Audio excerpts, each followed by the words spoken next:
नमस्कार। भारत भारती की व्याख्या खंड के इस दूसरे चरण में बीए तृतीय वर्ष की कक्षा में, वर्चुअल कक्षा में आप सबका स्वागत और अभिनंदन। आज हम इसके कृषक और कृषि खंड की या कृषि और कृषक खंड की व्याख्या पर कुछ बातचीत करेंगे। देखिए, जो भारत का किसान था, यानी भारत का आम नागरिक, यानी असली भारत जो वाकई जमीन से जुड़ा था, उसकी जीवनचर्या, या हम ये कहते हैं भारत का एक आम व्यक्ति, उसकी जीवनचर्या में मेहनत का स्थान सर्वोपरि था। तो मेहनत का स्थान सर्वोपरि था, और दूसरा था सच्चाई का, और तीसरा था सादगी का, और चौथा था संयम का, और पांचवा था विवेक, अध्यात्मपूर्ण विवेक। तो मैंने 5 चीजें आपसे बताई: श्रम, सादगी, सदाचार या संयम, विवेक और सच्चाई। ये 5 चीजें किसी भी भारतीय व्यक्ति का आभूषण थी, और ये तय मानिए ये आज भी आभूषण है। अगर कोई व्यक्ति सही ईमानदारी से काम कर रहा है, ये अलग बात है कि आज का समय ऐसा है कि ईमानदार को बहुत कष्टों का सामना करना पड़ता है, जगह जगह मान अपमान सहन करना पड़ता है, क्योंकि अब सच्चाई की वो कद्र समाज में नहीं रही। श्रम का स्थान यंत्रों ने ले लिया, इसलिए भावनाएं खत्म हो गई है। अब कोई भी व्यक्ति शरीर से श्रम करना नहीं चाहता, क्योंकि तो पहला मूल मंत्र है। ये अलग बात है कि अब डॉक्टर कहते हैं ये करो तो करना पड़ता है। तो ये जो श्रम, ये जो सादगी, तीसरा सदाचार। सदाचार का मतलब क्या है? केवल आचरण नहीं। सदाचार मतलब समय पे सोना, समय पे उठना, समय पे खाना, अपने शरीर, मन और आत्मा तीनों की खुराक का ध्यान रखना। अब हम शरीर की खुराक का तो ध्यान रखने लगे और उठपटांग बहुत खा लेते हैं, कुछ ज्यादा ही ध्यान रखने लगे, लेकिन मन और आत्मा की खुराक का दिन में बिल्कुल ख्याल नहीं करते। लेकिन जो भारत का आम किसान था, वो इन 5 चीजों जिनका मैंने जिक्र किया, उनको बार बार दिन में ध्यान रखता था और बहुत कठोरता से उसका पालन करता था। इसलिए उसके द्वारा उपजाया अन्न, उसके द्वारा किए गए कार्य समाज को संपन्नता की ओर ले जाते हैं। हमारा द्वारा किया गया कार्य या हमारे द्वारा किया उत्पादन हमें विपन्नता की ओर ले जाता है। हम प्राय सोचते रहते हैं ऐसा क्यों होता है।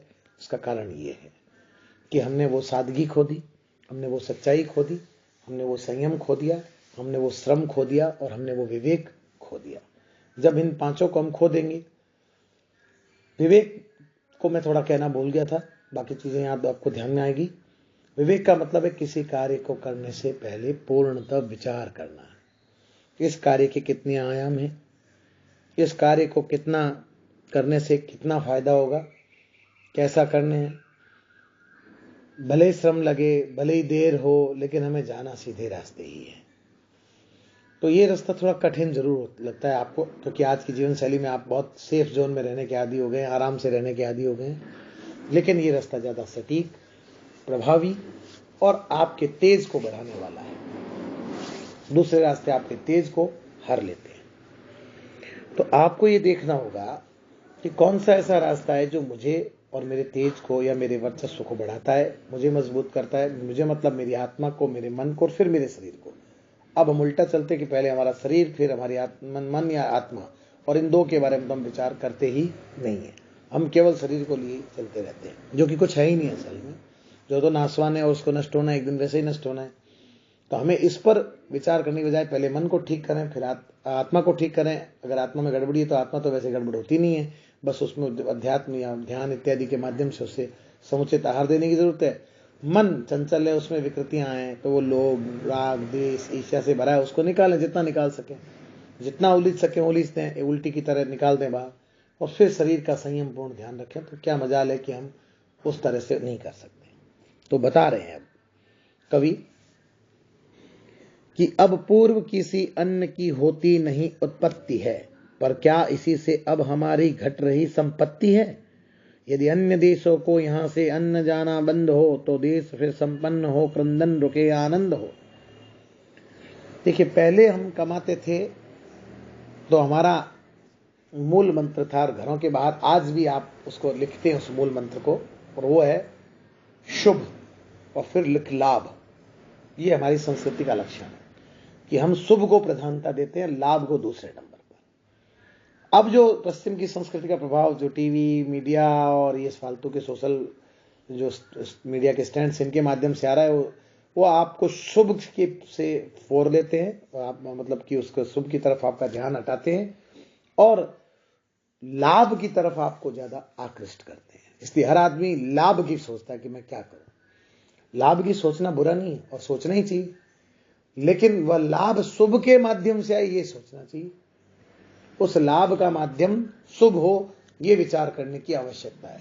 जब तक आप ये विचार नहीं करेंगे कि वो लाभ शुभ है कि नहीं, तब तक हम उस तरह से चीजों को सुख प्राप्त नहीं कर पाएंगे जैसे हमारे पूर्वज करते थे। जब हम कहते वो कैसे कर लेते थे, ये होता था ये। तो अब क्या हुआ कि जो अनाज हमारे यहाँ ज्यादा हो रहा है, तो पहले हम क्या करते थे, उसको आपस में बांट लेते थे। अब हमने उसको बेचना शुरू कर दिया। बेचने से मुनाफा आने लगा, मुनाफे से लाभ की, लोभ की, स्वार्थ की प्रवृत्ति बढ़ी। परिणाम स्वरूप लोग भूखे मरने लग गए, लेकिन हम पैसे कमाने में लगे। कोई मरे तो मरे, लेकिन हम तो अपना पैसा कमाएंगे, हम अपना पैसा बनाएंगे। तो पहले ये नहीं था, इसलिए हमारी संपत्ति अब घट रही है। वह उर्वरापन भूमि का कम हो गया है, क्यों न हो, होता नहीं कुछ यत्न उसका, यत्न कैसे है कहो, करते नहीं कर सक परिश्रम वे कैसे करें, कर वृद्धि है सब साथ तो क्यों वृद्धाश्रम मरे। अब देखिए, सरकार ने इतने सारे टैक्स लगा दिए कि वो जो किसान है वो टैक्स के चक्कर में श्रम भी नहीं करता। वैसे ही तो श्रम की संस्कृति का ह्रास हो गया, जीवन से श्रम धीरे धीरे निकलता जा रहा है। हम जितना ये यंत्रों के माध्यम से या ऐसे साधनों पर डिपेंड हो गए हैं, उतने ही हमारे शरीर से श्रम की हानि हुई। जब आप श्रम से बचेंगे तो ये होगा कि शरीर, आयुर्वेद ये कहता है कि एक स्वस्थ व्यक्ति का शरीर तब पूरे रूप में एक्टिवेट होगा जब वो प्रतिदिन 14 किलोमीटर चलेगा। अब आज हम 14 किलोमीटर चलने जितनी ऊर्जा या तो किसी अन्य माध्यम से खपा लें और या 14 किलोमीटर चल के दिखाएं, तब तो हमारी अरबों खरबों कोशिकाओं को रक्त और ऑक्सीजन मिलेगा, वरना पूरे शरीर को ऑक्सीजन रक्त मिलता ही नहीं है। परिणाम स्वरूप हमारे मन में कार्य के प्रति हीन भावना, स्वयं के प्रति हीन भावना, आलस्य, सुस्ती, नकारात्मक ऊर्जा जिसे आप कहते हैं, शिथिलता, है ना, प्रमाद छाया रहता है कि हम पड़े रहें, खाते रहें। क्यों? क्योंकि एक्टिवेशन हुआ ही नहीं। जब एक्टिवेशन नहीं हुआ या आपने एक्टिवेशन नहीं किया, तो इसीलिए हमारे यहाँ पर, हमारी दिनचर्या में, बल्कि आयुर्वेद में, और आयुर्वेद में क्यों दुनिया की अन्य पद्धतियों में भी ये कहा गया कि दिन में नींद लेना हानिकारक है। इसका मतलब क्या है कि हर हाल में आप अपने आप को एक्टिव रखिए, ताकि आपकी शरीर के एक एक कलपुर्जे को आपकी मेहनत की खाद मिले। पर दुर्भाग्य से यह खाद मिलनी बंद हो गई। यानी ये जो शरीर की भूमि थी या जो हमारे भारत की भूमि थी, ये दोनों पर श्रम का अभाव हो गया, श्रम की संस्कृति का ह्रास हो गया। श्रम की संस्कृति के ह्रास से जीवन की चर्या बदल गई, जीवन का आकार बदल गया, जीवन का व्याकरण बदल गया, और परिणाम स्वरूप हम नाना प्रकार की बीमारियों, शिथिलताओं, आलस्य, प्रमाद के घटाटोप में कैद हो गए और अपनी चमक को, अपनी वास्तविक चमक को, अपनी वास्तविक आभा को, अपने वास्तविक गुणों को भूल बैठे। इसलिए कवि यहां ये बता रहा है कि जो पुरानी संस्कृति जिस पर हम नाज करते हैं, जिसका हम यशोगान करते हैं, जिसका महिमा मंडन करते हैं, वे लोग श्रमशील थे। वे कभी भी कोई क्षण बेकार नहीं गंवाते थे, वे हर क्षण का उपयोग करना जानते थे। और आज भी देखिए, हमारे समय में जिन जिन बड़े लोगों को आप देखेंगे, जो जितने समय का सदुपयोग कर रहा है वह उतना ही बड़ा व्यक्ति है, और जो समय को वैसे ही काट रहा है उसके जीवन में व्यक्तित्व के अलावा कुछ नहीं। क्यों? आज आप ये देखते हैं कि जो हम, जिन्हें आप आज की भाषा में स्टार कहते हैं, चाहे वो पॉलिटिक्स के स्टार है, चाहे वो स्पोर्ट्स के स्टार है, और चाहे वो वाकई सिने की दुनिया, अभिनय की दुनिया के स्टार हैं।